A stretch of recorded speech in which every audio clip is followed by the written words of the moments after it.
chez le Paraguay.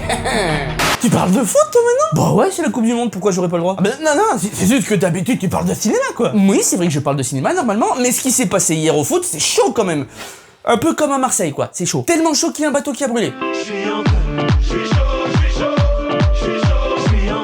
Mais c'est pas le sujet d'aujourd'hui. Le sujet d'aujourd'hui, je pense que vous en avez déjà entendu parler, vu l'ampleur médiatique de cet événement, c'est le match d'hier soir entre la France et le Paraguay. On a assisté à un florilège de trucs qui n'allaient pas du tout. Premièrement, l'arbitre, Ilguis Tantachev. Alors gars, j'espère que t'as bien profité de la Coupe du Monde, parce que là c'était ton dernier match, ça c'est certain, mais je pense pas trop me mouiller en disant que ça sera aussi ta dernière Coupe du Monde. Voilà. Parce que pour laisser passer une aussi grosse dinguerie de Galarza sur Mbappé, alors qu'il est littéralement à 2 mètres en face de toi, c'est grave, vraiment. Mais des actions comme ça qui auraient mérité d'avoir un carton dans le match, il y en a eu plein, hein. Et d'ailleurs, reparlons de Galarza parce que lui, il les a enchaînés aussi les conneries, hein. Monsieur, il t'enchaîne un coup de poing, un coup de coude, un coup de pression sur Mbappé alors que clairement, il faisait juste son taf quoi. Donc des dingueries dans le match, on peut dire qu'il en a fait un tas. Et tout ça pour finir par chialer devant les journalistes à la fin du match. Après, pourquoi il pleure? Je m'en tape, vraiment.